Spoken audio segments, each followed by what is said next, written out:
गुरु महाराज जी, बादशाह सुलेमान की मृत्यु भी आपके सामने हुई थी। इस घटना के बारे में थोड़ा हाँ, बताइए। उनको क्या था कि जिन्नात जी, जो एक मखलूक है दूसरी दुनिया की, आत्माएं हैं, जी, वे उनकी सेवा में रहती थीं आत्माएं, जी, और उनके महलों में सोने चांदी के सिक्के जड़े हुए थे। और ये जो परमेश्वर का मंदिर था जिसका जिक्र तुमने किया, ये भी उन्होंने ही बनाया था। मस्जिद-ए-अक़सा। म- मस्जिद तो ये बाद में बनी, अच्छा, मस्जिद कहाँ थी तब? जी, ये सब तो आर्य पुत्र हैं, अच्छा, लगा के पैगंबर आदम अलैहिस्सलाम से जी, भाषा ही तो बदल गई भाषा बदल गई। है। उसको भाई उस संबोधन कर देश, वहां देश में उस तरह की भाषा बोल रहे हैं, हाँ, तुम हिंदुस्तान में साउथ में चले जाओ, जी, वहां वो अपनी भाषा बोल रहे हैं, उनकी समझ में ही नहीं आने की हमें, हुँ, है। तो ये सब आर्य पुत्र थे, आर्यपुत्र और थे, वेद वेद का अनुसरण करने वाले थे सब। सब। उसका प्रमाण क्या है? उसका प्रमाण कुरान में है। जी, ये है कि यह मोहम्मद, हमारे पास ये लोहे महफूज है, जी, अल किताब है, जी, जखरफ जखरफ सूरह जखरफ में ये बयान है। और जो कि बड़ी हिकमत की चीजें जिसमें है, ज्ञान की चीजें, और इसमें से हम तुम्हें पढ़ पढ़ के बता रहे हैं तुम्हारी जुबान में, तुम्हारी भाषा में, जिससे तुम्हें समझ में आ जाए। जी, हम्म।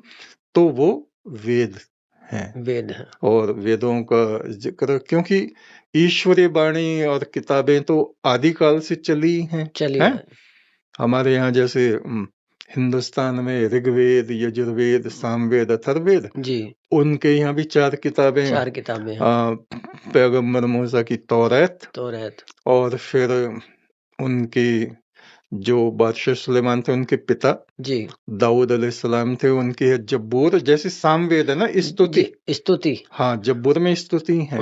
और फिर तीसरी इंजील, जिसको बाइबिल बोलते हैं, ये ईसा ईसा, की किताब है। और चौथी हजरत मोहम्मद के कुरान। कुरान, हाँ, तो उसमें ईश्वरीय महिमा है। हुँ, और उस वक्त में जो जो चीजें थी, भाई इनको गलत हो रही, ये सुधार लो, बस ऐसा सुधार। था। सभी में ज्ञान का उपदेश और ईश्वर की हाँ हाँ, स्तुतियाँ ही हैं। दुनिया के हालात को ठीक करने की कोशिशें, कोशिश किताब है। और चौथी हजरत मोहम्मद के कुरान। कुरान। हाँ, तो उसमें ईश्वरीय महिमा है। हुँ, और उस वक्त में जो जो चीजें थी, भाई इनको गलत हो रही, ये सुधार लो, बस ऐसा सुधार। था। सभी में ज्ञान का उपदेश और ईश्वर की हाँ हाँ, स्तुतियाँ ही हैं। दुनिया के हालात को ठीक करने की कोशिश कोशिशें महापुरुषों ने की। की है। अब जी, किस समय में कितने लोग सुधरे और कितने दुश्मन बन गए उनके, जी। ये अलग बात है। गुरुदेव जी, बादशाह सुलेमान मज़दूरों के साथ काम किया करते हाँ, थे। काम किया करते थे। और वो मैं दिमाग से निकल गई कि जी, मृत्यु कैसे हुई थी उनकी।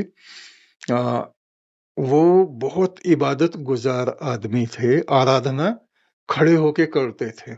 अच्छा। और जब कमजोरी का वक्त आ गया, कमजोर हो गए, तो जी, उनसे खड़े होने में परेशानी होती थी। तो उनके सेवक थे, वो बोलते थे बैठे बैठे कर लो। बोले अच्छा, ऐसे तो मैं इधर जाता हूँ, घूमता हूँ, ये करता हूँ, जरूरत के काम सभी करता हूँ, और तुम कह रहे हो ऐसे बैठ के कर लो। तो उन्होंने एक बैसाखी बनवाई अच्छा। लकड़ी की, और उस पे खड़े होके वो आराधना करते, जैसे हमारे यहाँ खड़े होके बोलते हैं, जी, फिर बैठ जाते हैं, बैठ फिर खड़े जाते हो जाते हैं, इस हैं। तरह जी, से था।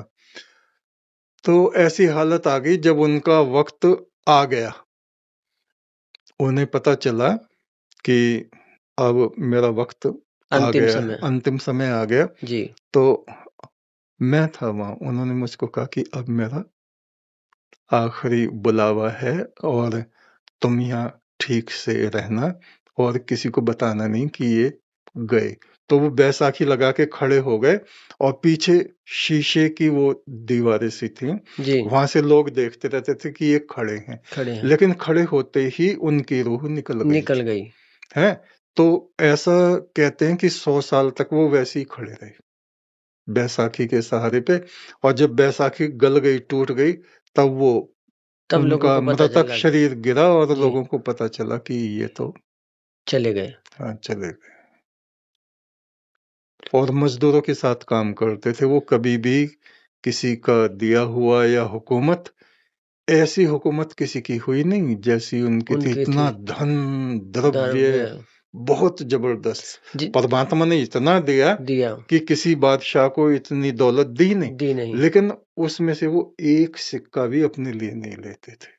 जबकि जिन्नात और भी तुम उनके यहाँ देखो, जी, हमारा जी। वही व्यवहार यहाँ पे है। जी, जी, है? बिल्कुल, संगत से कितना आता है और संगत के लिए जाता बढ़ है। जाता हम है। एक भी पैसा जी, संगत का अपने ऊपर कभी देखा है नहीं तुमने? लगाते। नहीं लगाते, संगत क्योंकि से हमें जरूरत क्या है, जब जी, हमारा पालनहार परमात्मा है, जी, जी। अपने खेतों में काम करना हम अच्छा समझते हैं, बिल्कुल, बिल्कुल। ऐसे ही उस वक्त में करते थे। मैंने देखा आपको धान लगाते हुए, गेहूँ हाँ, तो लगाते सब हुए, करते ही सब हैं, करते हैं आप और अपने भी तो हाथों से किसान करते हैं, हमारे बिल्कुल बाप दादों ने किए हैं, किए हैं। तो हमें करने में क्या हर्ज है।